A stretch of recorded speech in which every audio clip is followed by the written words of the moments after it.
Welcome to this ODFC Academy podcast. Today, we're diving into something that is absolutely critical for literally every non-banking financial company operating in India right now. We're talking about the Reserve Bank of India's strict new guidelines on cybersecurity. So whether you're an NBFC leader, a Fintech founder, or the one managing compliance, stick around because we're going to break down exactly how to protect your financial data and your operations. Here's a quick look at our roadmap for today. Number 1, we'll look at the risks of scaling without security. Number 2, we're unpacking the RBI's 10 key provisions. Number 3, we'll see what this actually means for your day-to-day operations. And finally, number 4, we'll walk through your training paths with ODFC Academy.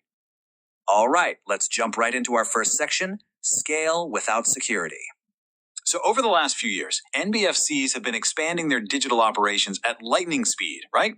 From online lending to seamless digital payments, the growth has been incredible. But that growth opens doors. And the modern threats out there, they are severe. We're talking about ransomware that can completely freeze your lending systems, highly targeted phishing scams, and just devastating data breaches.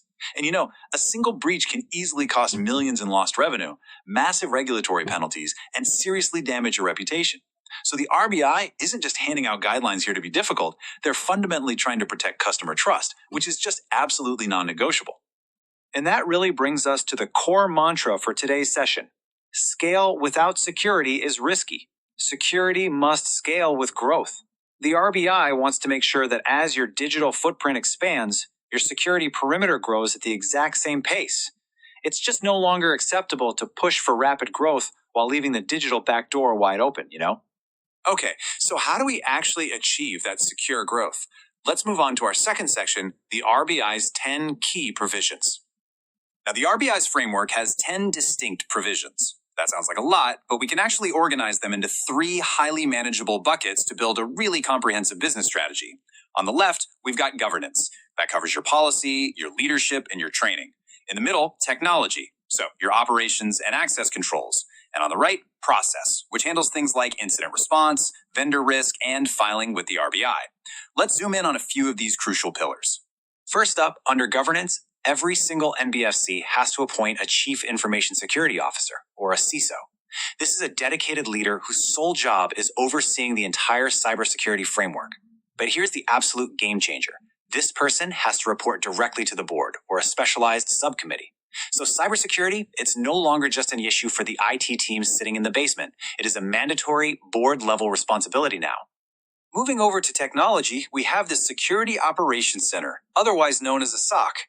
Think of this as your 24/7 digital security guard. The RBI is explicitly mandating a dedicated setup for continuous real-time monitoring.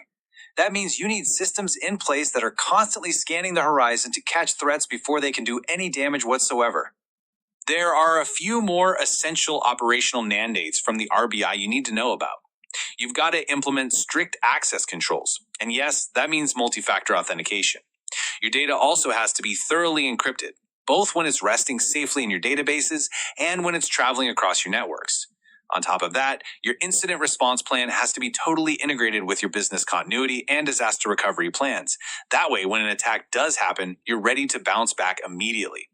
And finally, remember that cybersecurity is ultimately about people. You have to provide ongoing training for everyone, and that absolutely includes senior management and the board of directors. All right, so we've covered the rules. Let's move into our third section, real-world practical changes. It's always super easy to read regulatory guidelines on paper, right? But we have to ask the really pivotal question here. So what does this actually mean in practice? How is this going to change the day-to-day operations of your NBFC? Let's break it down.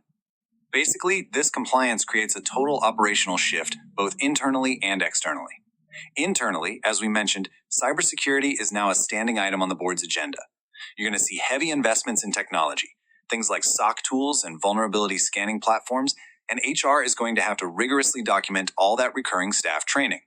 Now, externally, your relationships are going to change too.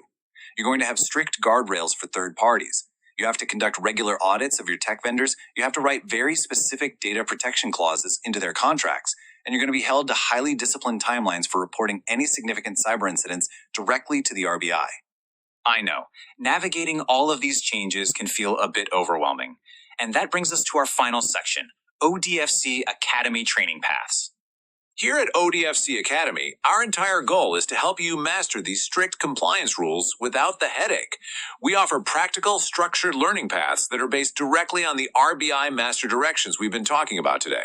We've got detailed webinars on IT governance, risk, controls, and assurance. We have dedicated sessions covering the safe outsourcing of IT services, really in-depth training on digital payment security controls, and tailored guidance on the IT framework designed specifically for the NBFC sector. Getting started is really simple, and we are right here to guide you every single step of the way. Step 1, just explore our upcoming webinars and courses on our digital learning portal. Step 2, register for the sessions that fit your needs by visiting academy.odfc.app. And step 3, if you ever need help choosing the right course or just understanding the curriculum, reach out to our dedicated support team. You can message us on WhatsApp at 877-9696-580, or just shoot an email over to help@odfcacademy.com. Well, we have covered a lot of really vital ground today. But before we close out, I want to leave you with one critical question that every single leader needs to answer. Is your NBFC scaling its security or just its risks? Thank you so much for taking the time to learn with us today on this ODFC Academy podcast. Stay secure, stay compliant, and we will see you in our next session.